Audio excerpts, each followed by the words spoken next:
ঢাকার মেট্রো রেলে এখন প্রতিদিন লাখ লাখ মানুষ ঠাসাঠাসি করে চলাচল করছে। অফিস শুরু বা ছুটির সময় তো অনেকেই প্রথম চেষ্টায় ট্রেনে উঠতে পারছেন না, কিন্তু এই বিপুল সংখ্যক যাত্রী থেকেও মেট্রো রেলের আয় দিয়ে ঋণের কিস্তি পরিশোধ করা যাচ্ছে না। তাহলে কি দেশের অর্থনীতিকে এক নতুন ঋণের ফাঁদে ফেলে দেওয়া হলো? মেট্রো রেলের কিস্তির টাকা পরিশোধে কেন হিমশিম খেতে হচ্ছে এবং এই সংকট থেকে উত্তরণের উপায় কি? এসব প্রশ্নের উত্তর জানতে হলে পুরো ভিডিওটি দেখুন।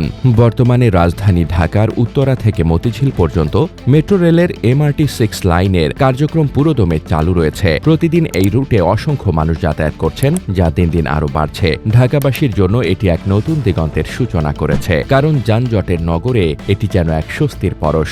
সরকারি হিসাব অনুযায়ী প্রতিদিন গড়ে প্রায় 4 লাখ যাত্রী এই মেট্রো রেল ব্যবহার করছেন। বিশেষ করে সকালবেলা অফিসে যাওয়ার সময় এবং সন্ধেবেলা অফিস ছুটির পরে যাত্রীদের ভিড় থাকে চোখে পড়ার মতো। এ সময় ট্রেনের প্রতিটি কামরা কানায় কানায় পূর্ণ হয়ে ওঠে। অনেক সময় দাঁড়ানোর জায়গাও পাওয়া যায় না। যাত্রীদের আগ্রহ, চাহিদা ও ব্যবহার এত ব্যাপক হওয়া সত্ত্বেও মেট্রো রেল কর্তৃপক্ষ এখনও তাদের আয় থেকে প্রকল্পের ঋণের কিস্তি পরিশোধ করতে পারছে না। এই রেল প্রকল্প বাস্তবায়নে যে বিশাল পরিমাণ আন্তর্জাতিক ঋণ নেওয়া হয়েছিল তা শোধ করতে গিয়ে কর্তৃপক্ষের কঠিন বাস্তবতার মুখোমুখি হতে হচ্ছে। অর্থাৎ দৈনিক লাখ লাখ যাত্রী পরিবহন করলেও আর্থিক দিক থেকে এখনও মেট্রো রেল কাঙ্ক্ষিত স্বয়ংসম্পূর্ণতায় পৌঁছাতে পারেনি। মেট্রো রেলের সংশ্লিষ্ট কর্মকর্তা ও বিশেষজ্ঞরা বলছেন, মেট্রো রেলকে সচল রাখতে এবং এর ঋণ পরিশোধ করতে হলে সরকারকে ভর্তুকি দিতে হবে। এটি এমন একটি বাস্তবতা যা দেশের অর্থনীতির জন্য এক নতুন চ্যালেঞ্জ তৈরি করছে। 2012 সালে সরকারের পক্ষ থেকে একটি সাহসী ও যুগান্তকারী সিদ্ধান্ত নেওয়া হয়।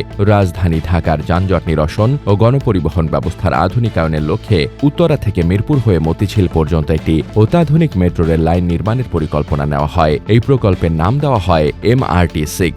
এটি বাংলাদেশের ইতিহাসে প্রথম মেট্রো রেল প্রকল্প হওয়ায় শুরু থেকেই এটি জনসাধারণের আগ্রহ ও কৌতূহলের কেন্দ্রবিন্দুতে পরিণত হয়। প্রকল্পের প্রথম ধাপে 2022 সালের 28 ডিসেম্বর উত্তরা থেকে আগারগাঁও পর্যন্ত মেট্রো রেল চালু হয়, যা ঢাকায় গণপরিবহন ব্যবস্থায় এক নতুন যুগের সূচনা করে। এরপর দ্বিতীয় ধাপে 2023 সালের 4 নভেম্বর চালু হয় আগারগাঁও থেকে মতিঝিল পর্যন্ত অংশটি। তবে শুরুতে প্রকল্পের গন্তব্য ছিল কেবল মতিঝিল পর্যন্ত সীমাবদ্ধ।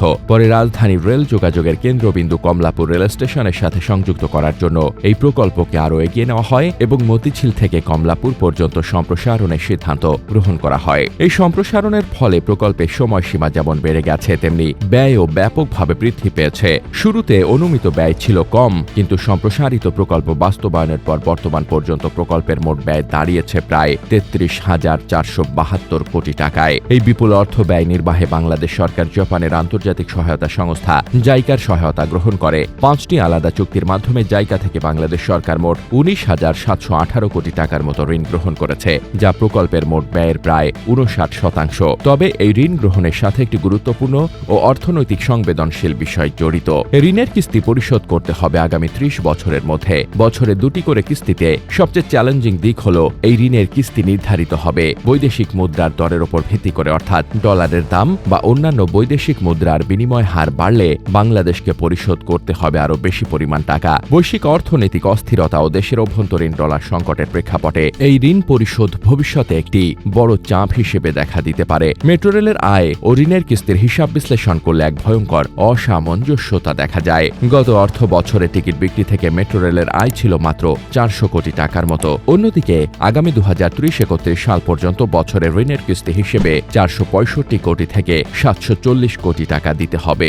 DMTCL সূত্র জানায়, মেট্রো রেলের নির্মাণকালীন 10 বছর পর্যন্ত জাইকার ঋণের মূল কিস্তি দিতে হয়নি, যা গ্রেস পিরিয়ড হিসেবে পরিচিত। 2023 সালের জুন থেকে সীমিত আকারে ঋণের কিস্তি পরিশোধ শুরু হয়েছে। এ পর্যন্ত 75 কোটি টাকার মতো পরিশোধ করা হয়েছে। তবে আগামী বছরের মে মাস থেকে বড় অঙ্কের ঋণ পরিশোধ করতে হবে। সব মিলিয়ে তখন থেকে পরবর্তী এক বছরে প্রায় 465 কোটি টাকা কিস্তি পরিশোধ করতে হবে। DMTCL সূত্র জানিয়েছে, এরপর পর্যায়ক্রমে ঋণের কিস্তি পরিশোধের পরিমাণ আরও বাড়বে। 2030-31 সাল পর্যন্ত 5 বছরে MRT-6 নির্মাণে নেওয়া ঋণের কিস্তি হিসেবে 3,700 কোটি টাকার বেশি পরিশোধ করতে হবে, অর্থাৎ এই সময় বছরে গড়ে 740 কোটি টাকা ঋণের কিস্তি বাবদ পরিশোধ করতে হবে। মেট্রো রেল পরিচালনায় যুক্ত কর্মকর্তারা বলছেন, টিকিট বিক্রি থেকে আয় 700 কোটি টাকা হলেও নির্মাণ ব্যয় তুলতে 50 বছর লেগে যাবে। মেট্রো রেল যত পুরনো হবে, রক্ষণাবেক্ষণ ও পরিচালনা ব্যয় ততই বাড়বে।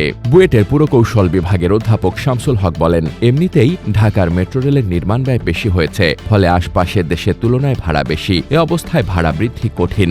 মেট্রো রেলের নির্মাণ ব্যয় কেন বেশি হয়েছে তা নিয়েও প্রশ্ন আছে। অন্য দেশের মেট্রো রেলের তুলনায় ঢাকার মেট্রো রেলের নির্মাণ ব্যয় অনেক বেশি, যার ফলে স্বাভাবিকভাবেই যাত্রীদের ওপর ভাড়ার চাপও বেশি। বর্তমানে সরকার মেট্রো রেলে যাতায়াতের ওপর ভ্যাট মওকুফ রেখেছে, এরপরও আশপাশের দেশের তুলনায় ভাড়া বেশি। এ অবস্থায় ভাড়া বাড়িয়ে আয় বৃদ্ধির সুযোগ খুব একটা নেই।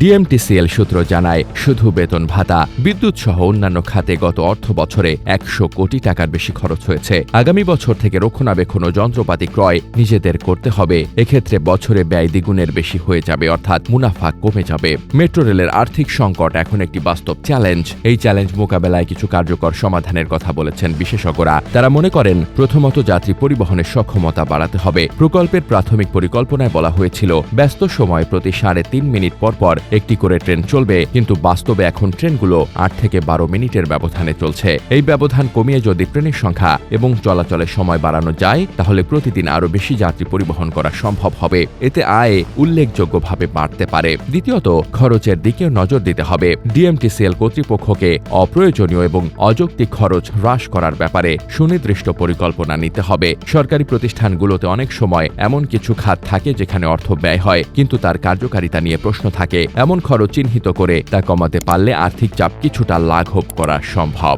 তৃতীয়ত, শুধু টিকিট বিক্রির উপর নির্ভর না করে বিকল্প আয়ের উৎস তৈরি করতে হবে। স্টেশনগুলোর ভেতরে এবং আশপাশে অনেক অব্যবহৃত জায়গা রয়েছে। এসব জায়গা দোকানপাট, রিটেইল আউটলেট বা ছোট বিপণী বিতান হিসেবে ভাড়া দেওয়া যেতে পারে। এতে যাত্রীদের সুবিধাও বাড়বে, আবার আয়ও হবে। একই সঙ্গে স্টেশন এলাকায় গাড়ি পার্কিং এর সুব্যবস্থা গড়ে তোলা গেলে সেখান থেকেও একটি উল্লেখযোগ্য আয় আসতে পারে। সবশেষে এই প্রকল্পের বিপুল ঋণ শুধুমাত্র মেট্রো রেলের আয় দিয়ে পরিশোধ করা খুবই কঠিন হবে, এমনটাই মনে করছেন সংশ্লিষ্ট মন্ত্রণালয়ের একজন জ্যেষ্ঠ কর্মকর্তা, যিনি নাম প্রকাশ না করার শর্তে কথা বলেন। তার মতে, এই অবস্থায় সরকারের পক্ষ থেকে ভর্তুকি দিয়ে এই ঋণের কিস্তি পরিশোধে সহায়তা করা ছাড়া কোনো বিকল্প নেই। কারণ জনস্বার্থে পরিচালিত এই মেট্রো রেল একটি জাতীয় সম্পদ, যার উন্নয়ন এবং টিকে থাকার দায়িত্ব সরকারের ওপরই বর্তায়। এই সংকট শুধু MRT-6 লাইনের নয়, সরকার আরও 5টি মেট্রো রেল নির্মাণের পরিকল্পনা নিয়েছে। অধ্যাপক শামসুল হক বলেন, মেট্রো রেলের লাইন 6 ঢাকার সবচেয়ে ব্যস্ত এলাকা দিয়ে গেছে। এটি নির্মাণ হয়েছে উড়াল পথে। অন্য লাইনগুলোতে এতটা যাত্রী নাও হতে পারে। এছাড়া পাতাল পথে ব্যয়ও বেশি। ফলে নতুন মেট্রো রেল নির্মাণে খরচের বিষয়টি মাথায় রাখতে হবে। মেট্রো রেলের আয় থেকে ঋণের কিস্তি পরিশোধ না হওয়ায় এই ঋণের বোঝা শেষ পর্যন্ত জনগণের কাঁধেই এসে পড়বে। সরকারের ভর্তুকি মানেই জনগণের করের টাকা দিয়ে ঋণ পরিশোধ করা। তাই এই সমস্যাটি কেবল মেট্রো রেলের আর্থিক সংকট নয়, এটি জনগণের আর্থিক সংকটও বটে। এই প্রকল্পকে লাভজনক করে তুলতে এখন থেকেই কার্যকর পদক্ষেপ গ্রহণ করা জরুরি।